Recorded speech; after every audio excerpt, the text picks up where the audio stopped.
Hi friends, welcome back to another episode of Generation Tech. My name is Alan. Count Dooku was in a very strange position during the Clone Wars. To most people, he was this charismatic leader of the Confederacy of Invented Systems.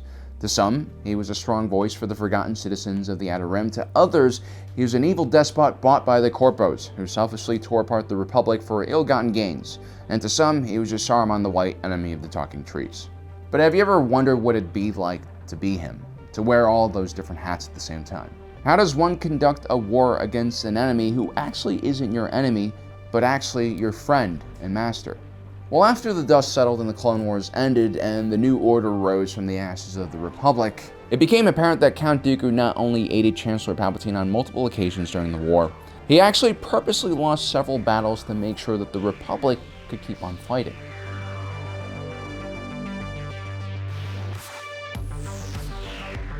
The Battle of Geonosis kicked off the war, and the Confederacy of Invented Systems was caught with its pants down, which is why one should never wear pants in the first place. Geonosis was home to Bactoid Combat Automata and Bactoid Armor Workshop, two of the main suppliers of the Separatist droid army. No one ever expected that Jango Fett would accidentally bring Obi-Wan Kenobi snooping around what essentially was one massive staging area for the Confederacy's future war. A war that they were probably a few months away from carrying out, and one of the reasons they were hesitating in the first place was they wanted the Grand Army of the Republic to be fully built and trained first, so that they could actually have a war. And so it was extremely awkward for Dooku when they caught Obi-Wan Kenobi looking around in his factory. He even tries to play it cool and pretends like nothing wrong has happened. Oh no, my friend. This is a mistake, a terrible mistake. They have gone too far. This is madness. It was even more awkward when the Geonosians caught another Jedi, Anakin Skywalker, and Republic Senator Padme Amidala also snooping around. This isn't how it's supposed to be. And then when all those random Jedi just started popping around and striking Power Ranger poses in Petronaki Arena, Count Dooku was probably just completely done with this situation.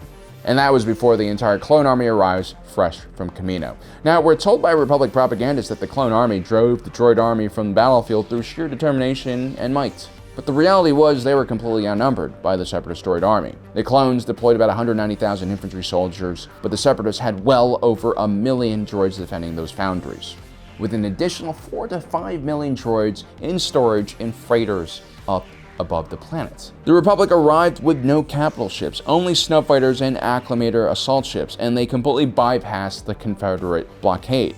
With no air superiority to speak of and no space superiority to speak of, they could have just easily been destroyed on the ground by orbital bombardment. What really happened here was Count Dooku had to restrain his forces as much as possible and still seem like they were putting up a real fight. Because remember, the clone army was on the offensive, and most military scholars agreed that it takes at least a 3-to-1 advantage for the attacking side to even have a chance to take over fortified positions. And if those defenders are Ukrainian, it takes like a 20-to-1 advantage. And if those Ukrainians have farmers and tractors backing them up, it's like a 30-to-1 advantage. The clones in this case were outnumbered 1-to-5 on the ground, and if you include the Separatist reinforcements up in space, 1-to-30. Plus, their Jedi commanders were complete noobs and acting like simple AI with basic pathfinding. They forced their highly trained clone troopers to advance across a massive field with no cover under extremely heavy incoming fire. Count Dooku could have easily wiped out the entire clone army and the war would have ended right then and there, but of course that was not a part of the plan. And so the Separatists retreat, and Geonosis giving the Republic their first big win.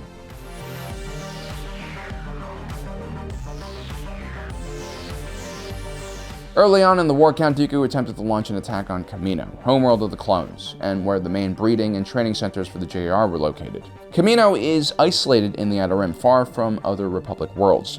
This was how the Sith managed to keep this entire operation so secretive in the first place. Kamino represented a very easy target for the Confederacy of Independent Systems to hit, and therefore a massive Republic fleet was stationed around this planet at all times. Dooku actually concocted a brilliant plan to invade the watery world. He had General Grievous lead a massive fleet to engage the Republic defensive fleet over Kamino, and during the battle he would actually launch several pieces of what looked like battle debris into the gravity well of the planet. These pieces of starship were actually full of Separatist aqua droids. These droids would be led by Sith assassin Asajj Ventress in an assault against Tipica City, the capital of Kamino, and the cloning operations there. The aqua droids actually managed to surprise and overwhelm the clone defenders stationed on the city. The clones were caught between fighting the Separatists and protecting the young cadets who were stationed and being trained there. The odd thing about the Separatist plan here was that they were trying to basically steal the original DNA from Jango Fett. The idea was to deprive the Kaminoans of this pure DNA so that the cloning process would become much harder. Remember, Jango Fett had lost his head during the first Battle of Geonosis, and now this is all they basically had left of him. Also, I think General Grievous wanted to create some bioweapons because he's kind of evil. But the reality is, it would have been much easier for the Aqua Droids just to destroy Tipica City. This massive structure was on stilts in the middle of the ocean. It wasn't exactly the most robust structure. Plus, the destruction of Tipica City probably would not have required the use of Aqua Droids in the first place. They could have done this all from orbit using their fleets. Even if one of these structures fell into the ocean or were disconnected from the power grid, that would lead to the deaths of tens if not hundreds of thousands of future clone troopers. But once again, the Confederacy of Independent Systems concocted a very strange plan that was doomed for failure, and that is why they lose this battle.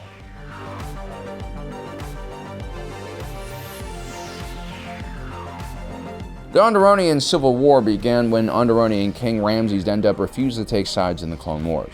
The Separatist Alliance would invade and depose him and replace the monarch with Sanjay Rash, a pro-separatist puppet. A small insurgency would grow on the planet led by the Guerrera family. The Republic was hesitant to open up a new front or even provide direct military assistance, and so instead they focused on foreign internal defense and deployed a team of Jedi and clone troopers to train the local resistance movement. Soon, the Onderonian rebel forces became a very potent guerrilla fighting force and threatened the very stability of the separatist-backed government. The Onderonian rebels were still at a severe disadvantage, though, when fighting against the Separatist Alliance. For one thing, they were mainly a light infantry force and lacked armor and air support. They couldn't really survive in a conventional battle.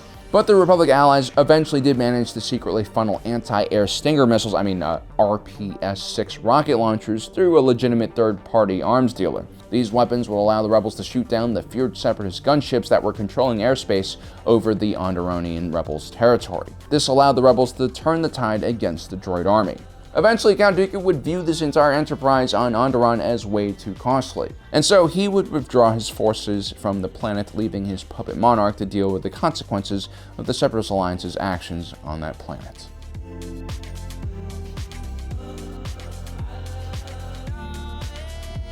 The planet of Scipio was the homeworld of the mutant species and therefore also where the headquarters for the intergalactic banking clans were located.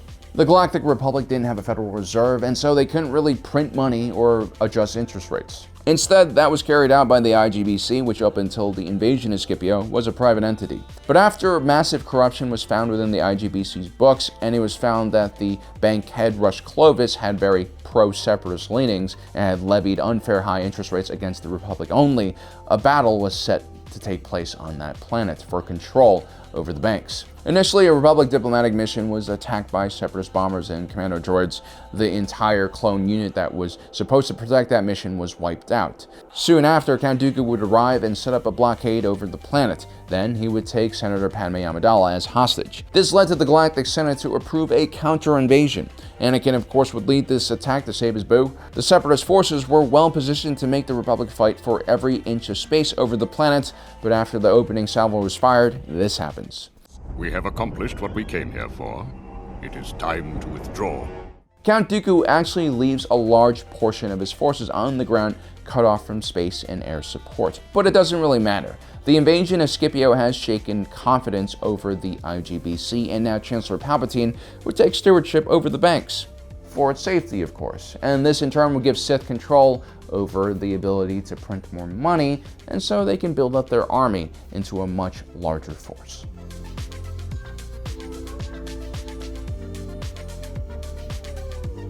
In the last year of the war, the Confederacy of Independent Systems was mostly confined to the Outer Rim, during what would be known as the Outer Rim sieges. The clone army was quickly gaining the upper hand on all fronts, and they had stabilized their reinforcements and supply chains. Palpatine, however, needed more support at home so that he could further dismantle the institutions that protected the Republic from authoritarians like him.